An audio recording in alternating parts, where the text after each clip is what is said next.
जैसा कि हमने पिछले एपिसोड में देखा कि कैसे प्रिंस युवान अपने फादर से वादा करता है और कहता है कि मैं इंग्लैंड सिटी जाकर जनरल वुई से अपने ताल्लुकात अच्छे करने की कोशिश करूंगा। और वहीं दूसरी तरफ मौजूद की मेंशन का की हाउ भी बिल्कुल वैसा ही कर रहा है ताकि वो जनरल वी की फैमिली में शामिल कर ले। यहाँ पर हमें पता चलता है कि कैसे प्रिंस युवान को एक की कल्टीवेशन मेथड चाहिए था, जिसकी वजह से यहाँ पर मिस याओयाओ ने यहाँ पर प्रिंस युवान को एक की कल्टीवेशन टेक्निक भी दे दी थी। और सच में ये काफी ज्यादा पावरफुल टेक्निक होती है।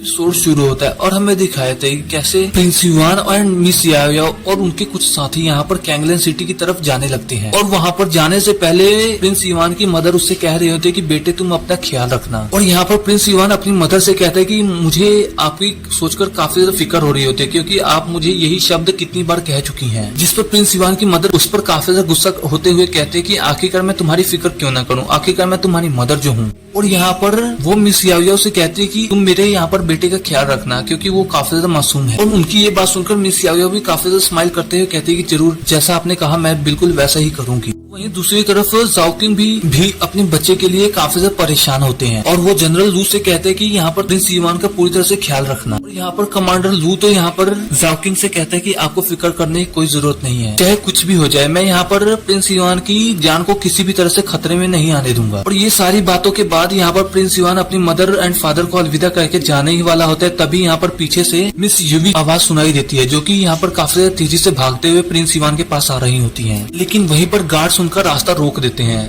मिस युवी यहाँ पर प्रिंस युवान से कहते हैं कि रुक जाओ, मुझे भी अपने साथ चलने दो। मुझे पता है कि तुम्हारा ये सफर यहाँ पर काफी ज्यादा मुश्किल होने वाला है, लेकिन तुम यहाँ पर मेरी बात तो सुन लो। और मिस युवी की ये सारी बात सुनकर जाओकिंग उसकी बात सुनने के लिए तैयार हो जाते हैं। और मिस युवी यहाँ पर तुरंत ही प्रिंस युवान की मदर के पास आते हुए कहते हैं कि प्रिंस युवान जहाँ भी जा रहे हैं वो काफी ज्यादा खतरनाक जगह है, इसलिए मैं भी प्रिंस युवान के साथ वहाँ पर जाना चाहती हूँ ताकि मैं उनका यहाँ पर अच्छी तरह से ख्याल रख सकूँ। और यहाँ पर प्रिंस युवान की मदर पहले से ही मिस युवी पर काफी ज्यादा भरोसा करती हैं और उन्हें ये बात जानकर काफी ज्यादा खुशी होती है कि मिस युवी यहाँ पर प्रिंस युवान की इतनी ज्यादा फिक्र कर रही है। और यहाँ मिस युवी से प्रिंस युवान की मदर कहते हैं कि तुम यहाँ पर प्रिंस युवान का पूरी तरह से ख्याल रखना। उसके साथ ही यहाँ पर प्रिंस युवान एंड उसके सभी साथी यहाँ पर अपने सफर के लिए जाने लगते हैं। और यहाँ पर हमें कुछ घंटों के बाद का सीन दिखाया है जहाँ पर कारवां काफी ज्यादा दूर तक आ चुका होता है। यहाँ पर अब भी कैरेज में पूरी तरह से खामोशी छाई होती है। और यहाँ पर प्रिंस युवान को ये सीन काफी ज्यादा ऑकवर्ड लग रहा होता है और वो समझ नहीं पाता कि आखिरकार वो इस सीन को कैसे हैंडल करे। वो कभी मिस युवी की तरफ देखता तो कभी मिस याओयाओ की तरफ। उसके साथ ही यहाँ पर ये दोनों ही लड़कियां यहाँ पर प्रिंस युवान की तरफ देखने लगती हैं, जिससे प्रिंस युवान तुरंत ही बात बदलते हुए कहता है कि ये सफर कितना ज्यादा बोरिंग हो रहा है, मुझे तो अभी तक यही नहीं पता कि कैंगलन सिटी यहाँ पर कितनी ज्यादा दूर है। यहाँ पर प्रिंस युवान ऐसे ही कह रहा होता है, तभी यहाँ पर मिस याओयाओ तुरंत ही प्रिंस युवान के सामने एक स्क्रोल फेंक कर मारती हैं और प्रिंस युवान उस स्क्रोल को पकड़ लेता है और वो देखता है, जिस पर मिस याओयाओ कहती हैं कि तुम्हें इस समय को क्यों ही वेस्ट नहीं करना चाहिए, तुम इस टेक्निक का यूज करके प्रैक्टिस कर सकते हो। वैसे तुम्हें यहाँ पर अपनी बॉडी को काफी ज्यादा पावरफुल करना है। ये यहाँ पर सेकंड क्लास की गोल्डन ए टेक्निक है। यदि तुम इस टेक्निक को एक बार सीख लेते हो तो तुम्हारी यहाँ पर फिजिकल स्ट्रेंथ काफी ज्यादा हद तक इम्प्रूव हो जाएगी। और यहाँ पर प्रिंस युवान इस गोल्डन एप हेवनली मार्क को देखकर कहता है कि सच में काफी ज्यादा डिफिकल्ट लग रहा है, मुझे नहीं लगता कि मैं इस हेवनली मार्क को प्रैक्टिस कर पाऊंगा। यहाँ पर ये बात सुनते ही मिस याओयाओ तुरंत ही टुनटुन को प्रिंस युवान के ऊपर छोड़ देती हैं और टुनटुन तुरंत ही प्रिंस युवान के ऊपर झपट पड़ता है। यहाँ पर टुनटुन के इस बिहेवियर को देखकर प्रिंस युवान काफी हैरान होता है और कहता है कि मैं यहाँ पर आपसे मजाक कर रहा था, मैं इस टेक्निक को सीखने की अपनी पूरी जान लगा दूंगा, प्लीज आप एक बार इस टुनटुन को मेरे पास से हटा लीजिए। यहाँ पर मिस युवी को भी ये सब देख प्रिंस युवान के ऊपर काफी ज्यादा हंसी आ रही होती है और वो तुरंत ही अपनी सीट पर बैठते हुए कहते हैं कि मिस युवी आखिरकार तुम्हें इस बात पर क्यों इतनी ज्यादा हंसी आ रही है। और इसी वजह से वो तुरंत ही अपने पास से एक चीज निकालते हुए मिस युवी की तरफ फेंकते हुए कहता है कि ये लो, ये तुम पकड़ो। इससे हमें पता चलता है कि यहाँ पर प्रिंस युवान ने मिस युवी को भी एक टेक्निक दे दी है और इसे टियानलुए हैंड टेक्निक कहते हैं। ये इंपीरियल फैमिली की एक फाइटिंग टेक्निक है जिसको सीखकर यहाँ पर मिस युवी खुद को काफी ज्यादा ताकतवर कर सकती हैं। यहाँ पर मिस युवी ये बात भी जानती है कि इस टेक्निक को लेना बिल्कुल ही अच्छा नहीं होगा, इसलिए वो यहाँ पर प्रिंस युवान को जवाब देते हुए कहती है कि सच में ये टेक्निक काफी ज्यादा कीमती है, मैं इसे यूं ही नहीं ले सकती। और उसकी ये बात सुनकर प्रिंस युवान कहता है कि तुम जल्द ही यहाँ पर अपने की निरीक्षण लेवल पर पहुँचने वाली हो, इसलिए तुम्हें यहाँ पर ज्यादा से ज्यादा टेक्निक को मास्टर्स करना होगा।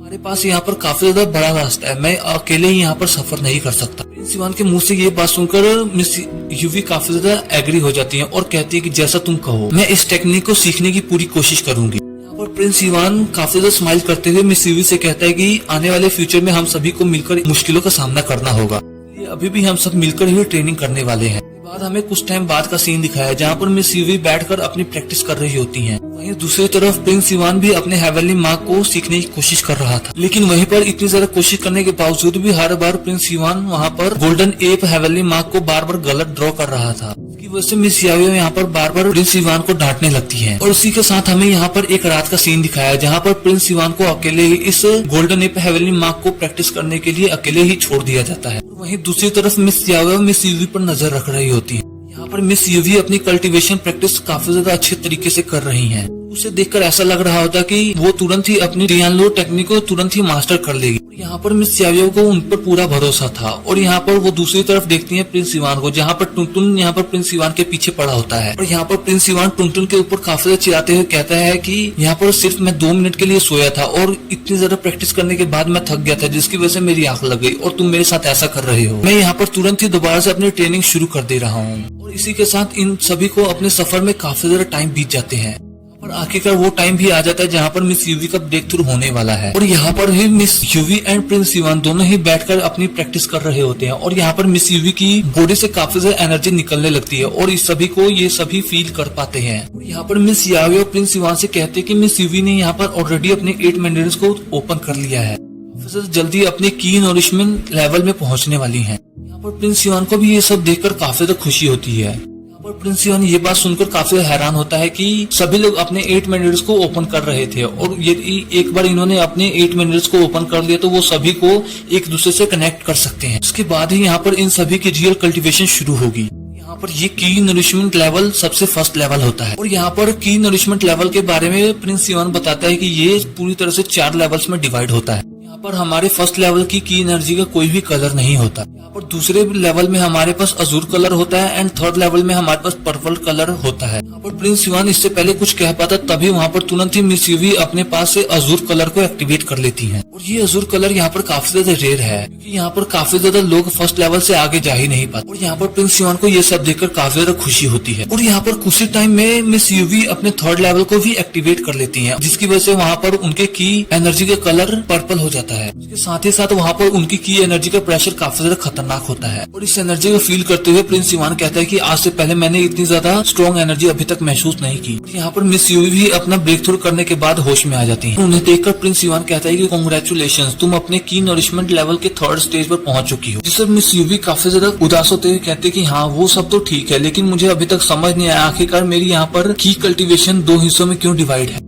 पर मिस याओ भी आगे आते हुए तुरंत ही मिस यूवी की बॉडी को चेक करना शुरू कर देती हैं। और यहाँ पर मिस याओ को ये जानने को पता चलता है कि यहाँ पर मिस यूवी के बॉडी के अंदर उनकी की एनर्जी 2 हिस्सों में डिवाइड है। प्रिंस इवान भी मिस याओ से पूछते हुए कहता है कि आखिरकार मिस यूवी को क्या हुआ है, क्या वो ठीक है। यहाँ पर Miss Yao Prince Evan and Miss Yuvi से कहते हैं कि यहाँ पर घबराने की कोई जरूरत नहीं है। और यहाँ पर मिस यूवी से कहती है कि मिस यूवी तुम्हारे पास जो भी एनर्जी है ये काफी ज्यादा रेयर है, इसे लेजेंडरी यिन यैन की नरिशमेंट एनर्जी कहा जाता है और ये हमेशा ही 2 हिस्सों में डिवाइड रहती है।